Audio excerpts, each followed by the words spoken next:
हमारे ज़माने में गुरु को भगवान से भी ऊंचा दर्जा दिया गया है, क्योंकि गुरु ही होते हैं जो मनुष्य को सफलता की ऊंचाइयों तक ले जाते हैं, जीवन में जीने का साहस प्रदान करते हैं और हर प्रकार की कठिनाइयों से लड़ना सिखाते हैं। तो आज हम बात कर रहे हैं ऐसे ही महान गुरु आचार्य द्रोण की। आचार्य द्रोण ऋषि भारद्वाज व घृताची अप्सरा के पुत्र थे। उनका जन्म दोने में हुआ था, इसी कारण उनका नाम भी द्रोण पड़ा। द्रोण का विवाह महाराज शांतनु की पुत्री कृति से हुआ था। आचार्य द्रोण की प्रारंभिक शिक्षा उनके पिताजी के ही आश्रम में हुई थी, जहाँ पर उन्होंने बहुत ही अच्छे और कुशलतापूर्वक शास्त्रों का और अस्त्रों का दोनों का ही ज्ञान प्राप्त किया। आचार्य द्रोण की शादी के बाद उनका एक पुत्र हुआ। उनके पुत्र का नाम अश्वत्थामा था।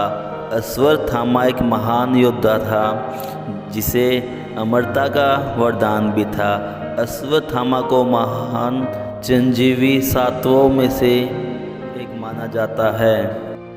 द्रोणाचार्य एक महान योद्धा, एक महान गुरु होने के बाद भी बहुत ही साधारण जिंदगी जिया करते थे। पुरानी कथाओं के अनुसार ऐसा कहा जाता था, जब अश्वत्थामा बच्चे थे तो उन्हें पिलाने के लिए गुरु द्रोणाचार्य के पास दूध तक नहीं था। तब एक समय द्रोणाचार्य भगवान श्री परशुराम के पास जाते हैं और उनसे कुछ दक्षिणा मांगते हैं।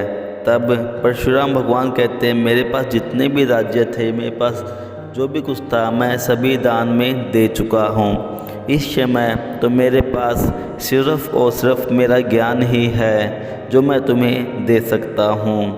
इसके बाद गुरु द्रोणाचार्य ने भगवान श्री परशुराम से उनका ज्ञान ग्रहण किया, उनसे दीक्षा शिक्षा ली। वह बहुत एक कुशल योद्धा व गुरु बने। भगवान श्री परशुराम से शिक्षा प्राप्त करने के बाद वो जब आचार्य द्रोण अपने बचपन के सखा राजा द्रुपद के पास जाते हैं और उन्हें बचपन में कही हुई बात याद दिलाते हैं कि जब बचपन में हम साथ खेलते थे, उस समय तुमने मुझे वचन दिया था कि जब मैं राजा बनूंगा तो अपना आधा राज्य तुम्हें दे दूंगा। आचार्य द्रोण से ये बातें सुनने पर राजा ने उनका उपहास उड़ाया और कहा, एक गरीब और एक अमीर में कभी कोई मित्रता नहीं होती और तुम बचपन की बातों को अभी भी सत्य मानते हो। वो बचपन था जो बीत गया। इसके बाद राजा ने आचार्य द्रोण का खूब उपहास उड़ाया और उन्हें बेइज्जत करके वहाँ से निकाल दिया। तब आचार्य द्रोण ने प्रण लिया कि मैं इस बेइज्जती का बदला तुमसे अवश्य लूँगा। इस घटना के बाद जब आचार्य द्रोण वापस अपने स्थान पर जा रहे थे तो उन्हें हस्तिनापुर में कुरुपुत्रों से उनकी मुलाकात हुई और कुरुपुत्रों की गेंद एक पानी के कुएं में गिर जाती है। तब आचार्य द्रोण ने बांस की तीलियों से रस्सी बनाकर उस गेंद को बाहर निकाल कर देते हैं। जब इस घटना की जानकारी भीष्म पितामह को हुई, तब भीष्म पितामह ने उन्हें कहा कि आप हमारे राज्य में ही रहे और कौरवों और पांडवों के गुरु बने। इसके बाद आचार्य द्रोण गुरु द्रोणाचार्य के रूप में जाने लगे। गुरु द्रोणाचार्य ने सभी को उनकी योग्यता के अनुसार शिक्षा प्रदान की, लेकिन वो चाहते थे कि अर्जुन एक सबसे महान धनुर्धर बने, क्योंकि अर्जुन उनके सबसे प्रिय शिष्य थे। एक समय आचार्य द्रोण और अर्जुन अभ्यास करते करते जंगल में काफ़ी दूर निकल जाते हैं। उस समय उनका कुत्ता भी उनके साथ होता है, जो बहुत ही आगे चला जाता है और खो जाता है। उस समय एकलव्य नामक एक महान योद्धा धनुर्विद्या सीख रहा था और कुत्ते के बार बार भौंकने पर उनकी शिक्षा में विघ्न पड़ रहा था। तब एकलव्य ने अपनी बाणों से उस कुत्ते का मुंह बंद कर दिया।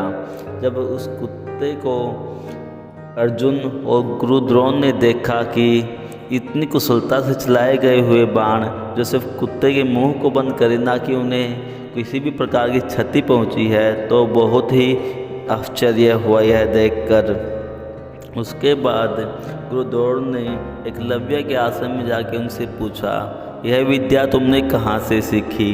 उसके बाद एकलव्य ने कहा कि मैंने आपको ही अपना गुरु माना है और आपकी मूर्ति बना रखी है जिसकी मैं नित्य पूजा करता हूँ। यह विद्या मैंने आप ही से सीखी है। इतना सुनने के बाद आचार्य द्रोण ने एकलव्य से गुरु दक्षिणा में उसका दाहिने हाथ का अंगूठा मांग लिया। तब एकलव्य ने बिना ही कुछ सोचे समझे अपने दाहिने हाथ का अंगूठा काटकर गुरु द्रोण को दे दिया।